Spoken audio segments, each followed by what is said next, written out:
সবাইকে শুভ সন্ধ্যা। আজকের ভোরের আলো নিউজে প্রথমে থাকছে শিরোনাম। পুলিশের 1 লাখের বেশি সদস্যের ব্যক্তিগত তথ্য সহ সরকারি বিভিন্ন সংস্থার তথ্য ফাঁস। ভারত এই বাংলাদেশের মুসলমান ও হিন্দুদের মাঝে দাঙ্গা লাগানোর জন্য উঠে পড়ে লেগেছে। মুক্তিযুদ্ধ জাদুঘর শুরু হলো সুলতানার স্বপ্ন পাঠ কর্মসূচি। ভারতীয় আগ্রাসন বাংলাদেশকে অক্টোপাসের মতো আটকে ধরেছে। পুষ্পা 2 দেখতে গিয়ে নারীর মৃত্যু, 25 লাখ রুপি সহায়তায় ঘোষণা আল্লু অর্জুনের।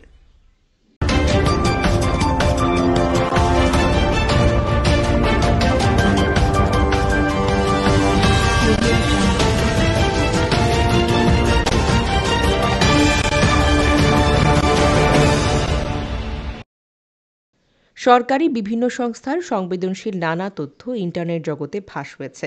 এর মধ্যে রয়েছে পুলিশের 1 লাখের বেশি সদস্যের ব্যক্তিগত তথ্য। আরও রয়েছে পুলিশের একটি তথ্য ভাণ্ডারে প্রবেশের আইডি এবং গোপন নম্বর তথ্য ফাঁস হওয়া।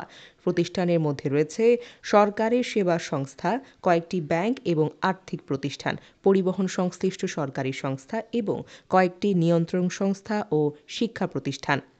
এর আগেও একাধিক দফায় সরকারি তথ্য ফাঁস হয়েছিল।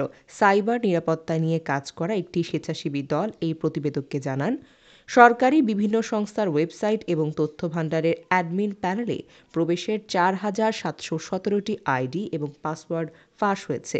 বিগত 1 বছরের মধ্যে এসব তথ্য ফাঁস করা হয়।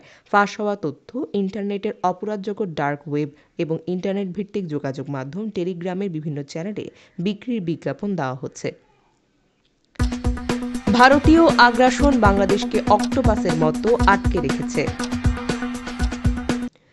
দেশি বিদেশি ষড়যন্ত্র মোকাবেলায় জাতিকে ঐক্যবদ্ধ থাকার আহ্বান জানিয়েছে ইসলামী আন্দোলন বাংলাদেশ আমির ও চরমোনাই পীর মুফতি সৈয়দ মোহাম্মদ রেজাউল করিম। তিনি বলেন, ভারতীয় আধিপত্যবাদ এবং আগ্রাসন বাংলাদেশকে অক্টোপাসের মতো আটকে ধরেছে।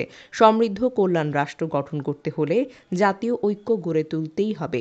দেশে বিদেশে এখনও দেশবিরোধী ষড়যন্ত্র অব্যাহত আছে।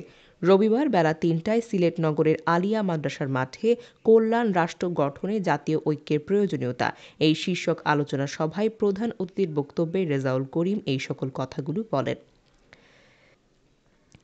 ভারত এই বাংলাদেশের মুসলমান ও হিন্দুদের ভাই বোনদের মধ্যে দাঙ্গা লাগানোর জন্য উঠে পড়ে লেগেছে। বিএনপি ও সাধারণ মানুষের মৌলিক অধিকার নিশ্চিত করবে।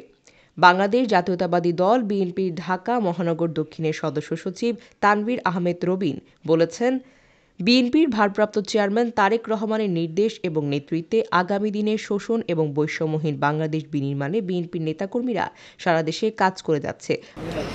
আমরা দেখেছেন 2008 পরবর্তী নির্বাচনের পর থেকে 2014, 2018 এবং 2024 সর্বশেষ হাস্যকর মানুষের ম্যান্ডেটবিহীন, মানুষের ভোটবিহীন, মানুষের অংশগ্রহণবিহীন একটি নির্বাচনের আয়োজন করা হয়েছে।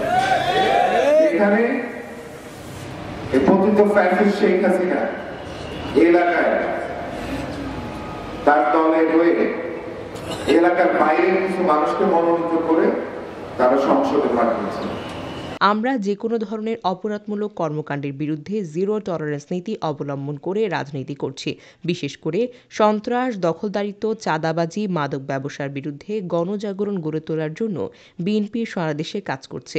তিনি বলেন, আগামীতে জনগণের ভোটে বিএনপি রাষ্ট্র ক্ষমতায় গেলে দেশের সাধারণ মানুষের মৌলিক অধিকার নিশ্চিত করবে। রাজধানীর জুরাইন খন্দকার রোড, শ্যামপুর থানাধীন 54 নং ওয়ার্ডের বিএনপির মতবিনিময় সভায় প্রধান অতিথির বক্তব্যে তিনি এই সকল কথা বলেন। মতবিনিময় সভায় সভাপতিত্ব করেন মোহাম্মদ শাহ আলম মোল্লা, সিনিয়র যুগ্ম সাধারণ সম্পাদক, ঢাকা মহানগর দক্ষিণ শ্রমিক দল, বিএনপি এবং অঙ্গ সংগঠনের নেতৃবৃন্দ। এছাড়া মতবিনিময় সভায় বিপুল সংখ্যক সাধারণ মানুষও অংশ নেন। মুক্তিযুদ্ধ জাদুঘর 4 শুরু হলো সুলতানার স্বপ্ন পাঠ কর্মসূচি। বেগম রোকেয়া সাখাওয়াত হোসেনের লেখা উপন্যাস সুলতানার স্বপ্ন গ্রন্থপাঠ শুরু হয়েছে। ঢাকা এবং আশেপাশের ২৮টি বেসরকারি পাঠাগারের সঙ্গে এই কর্মসূচি শুরু করেছে মুক্তিযুদ্ধ জাদুঘর। উপন্যাসটি ইউনেস্কোর স্বীকৃতি লাভ করায় উদযাপনের অংশ হিসেবে এই উদ্যোগ নেওয়া হয়েছে। গতকাল রোববার সকালে রাজধানীর আগারগাঁওয়ে মুক্তিযুদ্ধ জাদুঘরের মিলনায়তনে গ্রন্থপাঠ উদযাপন কর্মসূচির উদ্বোধন করা হয়। একই সঙ্গে উদ্বোধন করা হয় সুলতানার স্বপ্ন এর অডিও বুকের। অডিও বুক বাংলায় পাঠ করেছেন অভিনেত্রী ত্রপা মজুমদার, ইংরেজিতে পাঠ করেছেন শিল্পী ওয়ার্দা আশরাফ। মুক্তিযুদ্ধ জাদুঘরে ইউটিউব চ্যানেলে অডিও বুক শোনা যাবে। পাঠাগারগুলোতে এরই মধ্যে পৌঁছে দেওয়া হয়েছে সুলতানার স্বপ্ন বইটি। পুষ্পা 2 দেখতে গিয়ে নারীর মৃত্যু, 25 লাখ রুপি সহায়তায় ঘোষণা আল্লু আর্জুনের। হায়দ্রাবাদে পুষ্পা 2 ছবির প্রিমিয়ারে গিয়ে পদপৃষ্ঠ হয়ে মারা যান ৩৫ বছর বয়সী নারী রেবতী। গতকাল শুক্রবার জানা যায় তার মৃত্যুকে কেন্দ্র করে আইনি ঝামেলায় পড়েছেন আল্লু আর্জুন। এই দক্ষিণী অভিনেতা এবং প্রেক্ষাগৃহের মালিকের বিরুদ্ধে মামলা গ্রহণ করা হয়েছে। এবার জানা গেল নিহত ওই নারীর পরিবারকে 25 লাখ রুপি সহায়তায় ঘোষণা দিয়েছেন আল্লু আর্জুন। ৪ ডিসেম্বর হায়দ্রাবাদের আরটিসি ক্রস রোডসের চিক্কতপল্লির সন্ধ্যা থিয়েটার রাত ৯:৩০টায় পুষ্পা 2 দ্য রোল ছবির প্রিমিয়ারের আয়োজন ছিল। ভিড়ে ঠাসা এই প্রেক্ষাগৃহে পদপৃষ্ঠ হয়ে রেবতী মারা যান। রেবতীর সঙ্গে ছিল তার ১৩ বছরের ছেলে শ্রীতেজ। প্রেক্ষাগৃহে অস্বাভাবিক ভিড়ের কারণে দম বন্ধ হয়ে গিয়েছিল শ্রীতেজের, আর সে জ্ঞান হারিয়ে ফেলেছিল। ভিড়ে পদ্দলিত হয়ে নারীর মৃত্যু হয় এবং তার ছেলে আহত হয়েছে এবং আহত হওয়ার ঘটনায় ২ দিন পর দুঃখ প্রকাশ করেছেন দক্ষিণী তারকা আল্লু আর্জুন। ক্ষতিগ্রস্ত ওই পরিবারের জন্য 25 লাখ রুপি সহায়তার ঘোষণা দিয়েছেন তিনি। এতক্ষণ ভোরের আলো নিউজের সঙ্গে থাকার জন্য ধন্যবাদ। লাইক এবং সাবস্ক্রাইব করে ভোরের আলো নিউজের সাথেই থাকুন নতুন সব খবরাখবর পেতে।